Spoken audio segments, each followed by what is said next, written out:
Puoi partire tranquillamente proprio dal vocabolo in sé, runner, cioè colui che corre. Io infatti correvo, allora funzionava che si lavora a stretto contatto con la scenografia o col direttore di scenografia o anche con l'aiuto regista. Tendenzialmente la mattina non si faceva altro che arrivare sul set a un buon orario, bello fresco, che è la cosa più importante, e hai di solito su determinate produzioni, hai come runner, hai il tuo numero, perché se tutti si devono ricordare il tuo cognome diventa praticamente un po' difficile.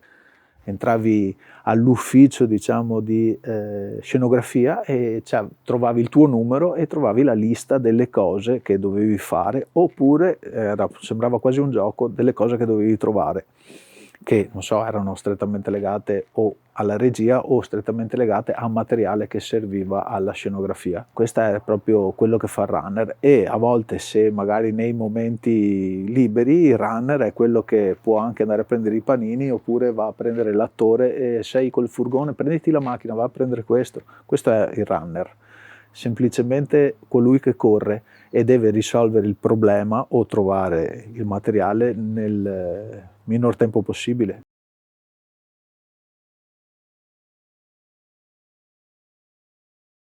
Oltre a aver partecipato alla produzione cinematografica di Ciparelli, Baciami piccina, poi c'è stato il film di Mazzacurati, La giusta distanza, e appena dopo, proprio la fine di quel film lì, c'è stato sempre di Bentivoglio, Lascia stare Johnny.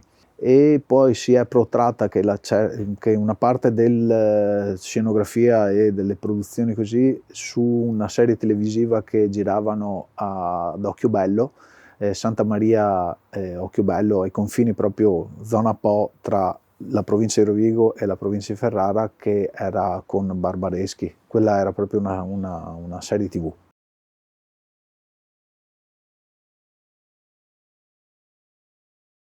Parto dal presupposto che quando il cinema, la parola cinema o la produzione cinematografica arriva, specialmente, non dico in una città, ma in un paese, vi posso assicurare che è come arrivasse un alieno sorridente, cioè sono tutti propensi a dare una mano al concetto di mettere in scena qualcosa.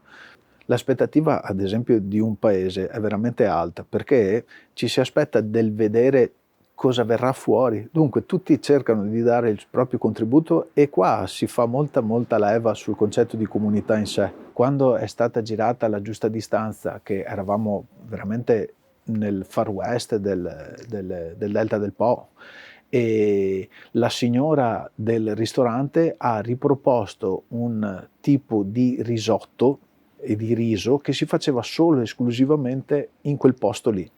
E tutti eravamo, io per primo, essendo un ragazzo polesano nato in casa, non avevo mai mangiato quel piatto lì, ed era un riso selvatico, ed è stata una scoperta anche per me di un piatto che sinceramente è un piatto logicamente poverissimo, che era riso neanche trattato, fatto in cioè veramente una cucina molto povera ma molto anche particolare, ed è stato, la signora del ristorante ci teneva molto di far assaggiare questa tipologia di piatto qua, proprio perché era molto particolare e solamente strettamente legato a quel territorio lì.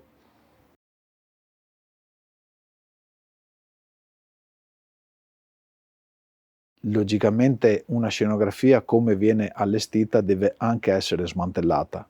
Quando, sempre sulla giusta distanza, c'è la scena che viene girata lungo l'argine del Po della festa del paese, e tutta la roba da mangiare che è stata lì è stata veramente mangiata dalle comparse lì, non si è buttato via tra virgolette niente. Tanta oggettistica sempre sulla giusta distanza che era stata fatta sull'allestimento della tabaccheria profumeria. Tanti prodotti erano veramente prodotti che si potevano utilizzare, non so, deodorante, il dentifricio e tutto. Io mi ricordo che uno scatolone che avevo fatto l'ho portato all'orfanotrofio di Rovigo. Al posto di buttare via, tantissime cose veramente vengono riciclate.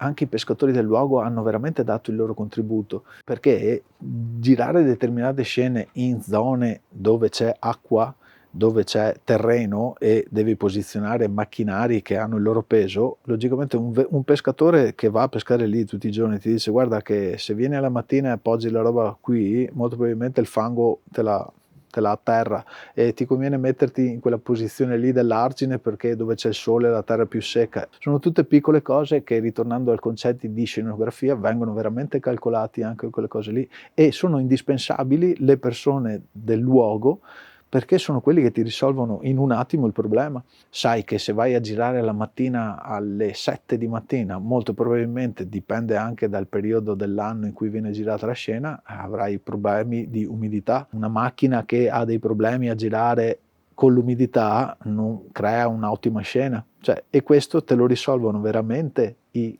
ragazzi del posto, la comunità in sé.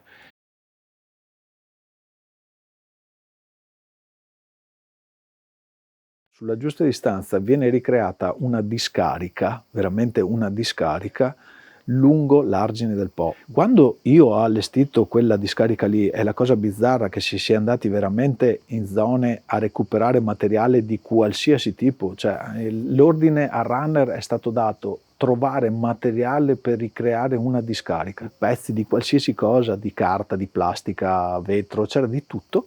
Noi abbiamo ricreato quella scena lì, nel mentre stavamo ricreando quella scena lì, siamo stati assaliti dalla gente del posto, vedevano i furgoni così, credeva che noi volessimo buttare. E la cosa bizzarra è che abbiamo dovuto chiedere l'intervento dei carabinieri del paese che prima ancora che la gente infuriata se arrivasse verso il set gli spiegava cosa stava succedendo e ho visto quanto la comunità in sé ha veramente amore verso il proprio territorio.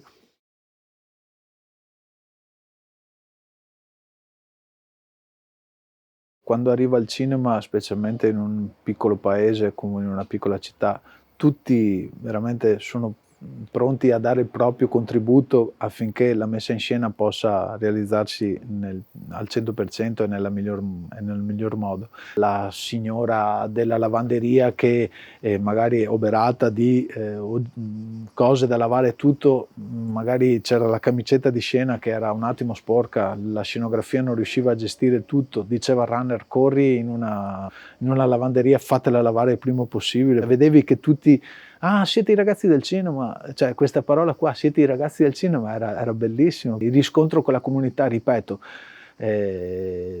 non ho mai visto gente che gli dava fastidio il ciò, vuoi anche perché ricreano anche un volano economico non indifferente e la novità e il concetto veramente che anch'io ho dato una piccola parte alla realizzazione della messa in scena di un film.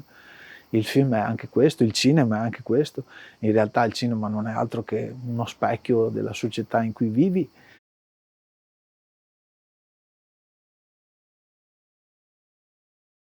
Ci sono delle scene girate a Villa Maura, che è proprio una casa che allora veramente era disabitata e pericolante, è stata ristrutturata, facciata e una stanza appositamente proprio per questo film qua, creando un precedente che poi ha fatto sì che l'area in sé venisse veramente presa in considerazione. È come se fosse stato dato il via alla realizzazione di un'abitazione nuova, cioè ristrutturando un vecchio ambiente. Cioè questa cosa qua mi è piaciuta tantissimo perché in realtà è stata ridata vita a un ambiente che veramente ha passato tanta vita.